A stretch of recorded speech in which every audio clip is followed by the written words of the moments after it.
I'm Michelle Ryder, editor of Print IT Reseller magazine.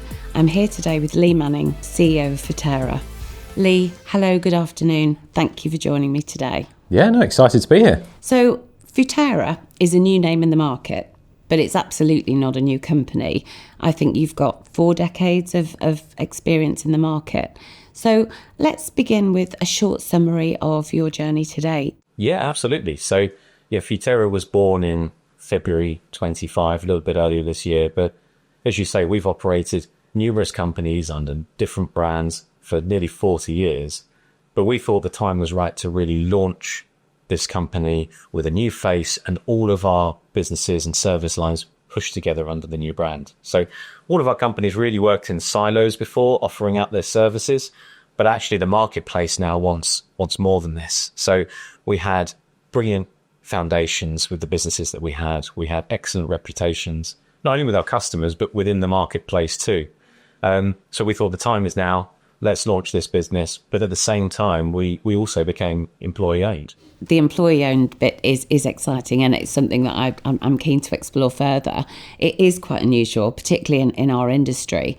So how does it work? And what are the benefits to both your own people and then ultimately your customers? Yeah, it is unusual. I mean, we are the only business in the MPS arena that's employee-owned.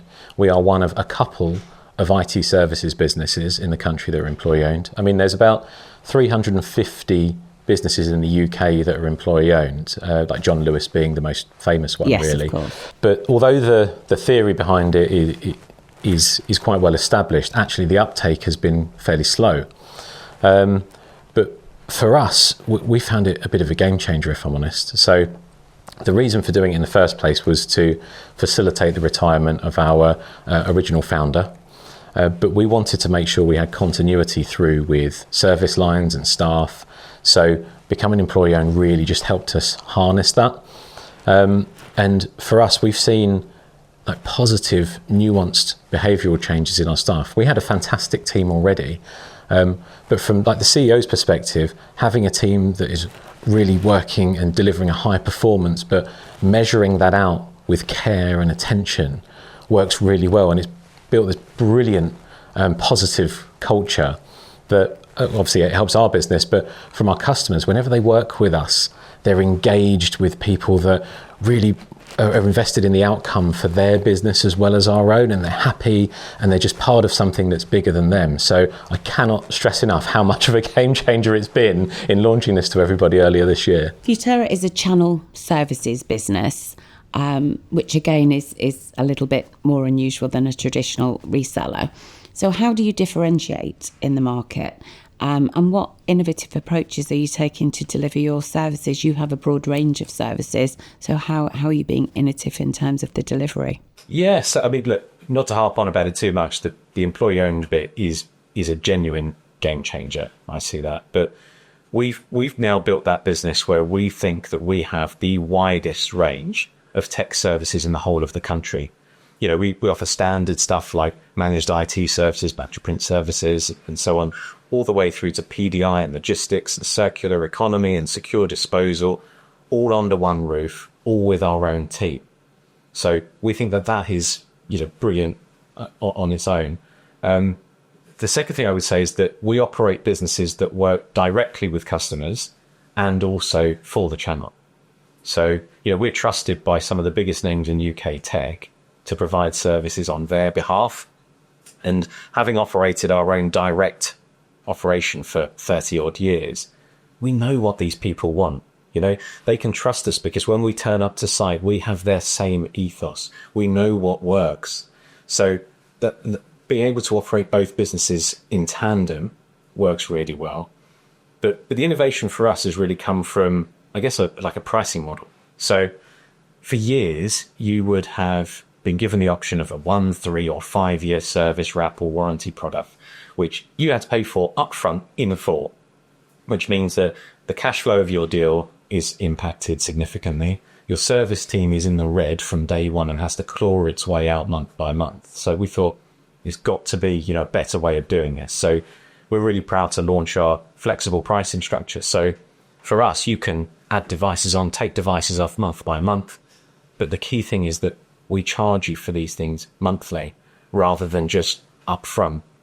And we think that all of these bits together bring a genuine, tangible difference to FUTERA offering these services. So that's really interesting about the flexible pricing model as well, because speaking to dealers, which I do frequently, one of the key challenges they're facing at the minute is that services is becoming less profitable for them. So you've got a great fix there in terms of helping them retain that profitability and secure that future. Yeah, definitely. And you know, when I look at this model, it really helps them with things like a walk-in takeover, right? So we've seen with COVID, you know, people are wanting to, well, they call sweat the asset a little bit longer. They've got some tech that technically works. But how do you provide services beyond the typical 5-year time frame? Well, actually, we're seeing MSPs want to come in and own the relationship and own the contract, but they might keep those assets in there a bit longer. So having a company like FUTERA there to pick up the tech and work on a device-by-device basis that you can drop off as you upgrade is really helpful for these guys, as well as just being able to, as they upgrade, have a national service partner that can support them on a multi-year sales agreement. We're seeing a big uptake from this now. Another thing that I find really interesting in this industry is that technology is fast moving. It's constantly evolving. How do you think that technology has sort of transformed the business landscape, if you like, over time? And what emerging trends do you think will shape the future of our industry? Been in business for 40 years, we've seen a lot of tech change, right? And I think we're in this weird mix at the moment between disparate working, where everybody's working from home more and almost in silos. But at the same time, there's a lot more collaborative working.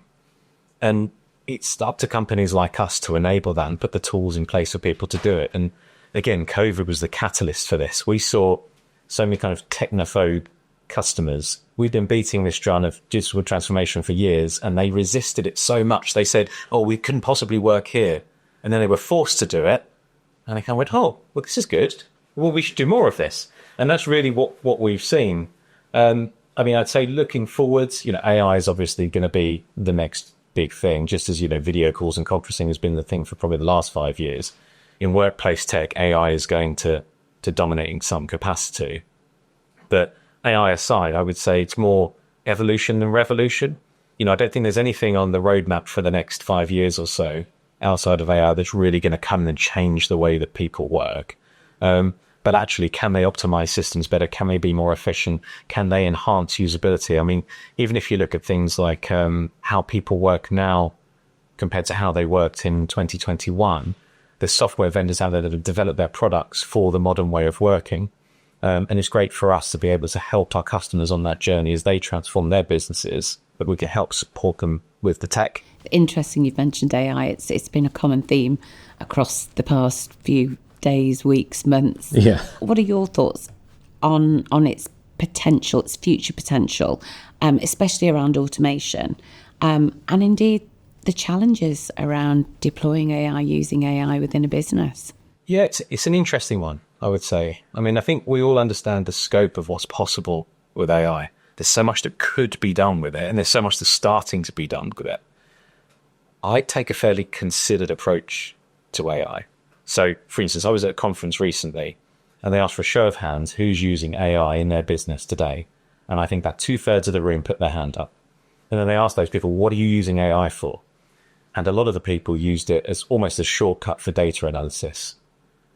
And I didn't think that was the right way to go, because I think you're taking all of your customer data, you're throwing it into the cloud, into God knows what app, and all of that data is then suddenly someone else's. And, you know, but data privacy over the last 6 or 7 years has become so paramount. And I think AI, and the all-considered approach to AI, means that people are just going to be chucking this data who knows where, and we don't know what's doing with it. So I think consideration with it, I think developing internal policies with the use of AI. So should you be using it? Should you not? Do you have any approved platforms? So things like if you're using, you know, Gemini or Copilot from trusted sources like Microsoft and Google, I would say is a lot better than downloading a random app on your phone and trying to do it. And there's a difference between using it as a marketing shortcut to color something in versus actually real, genuine business use. So probably a bit like Bitcoin, I suppose. You know, it was unregulated and so on. It's become more regulated as it's used. And I kind of see that future for AI.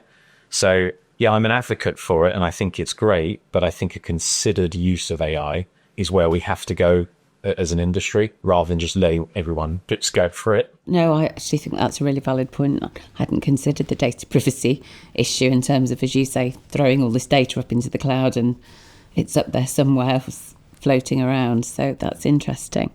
So it sounds like, obviously, FUTERA became FUTERA at the beginning of the year in February.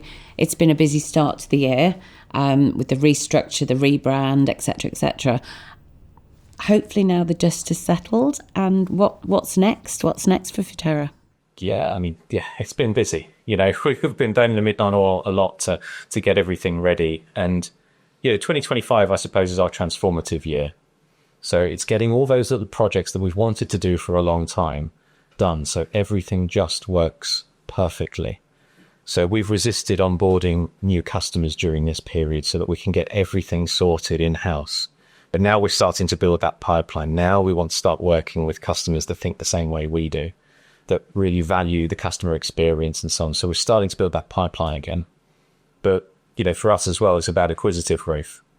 So we've acquired a handful of companies before, and we're looking to onboard more now as well. So we're looking to engage with companies that, you know, have the same values that we do, that have brilliant staff, that have excellent customers, that want to do the same kind of things. And we'd love to bring them into the FUTERA brand with doing that. But honestly, loving it.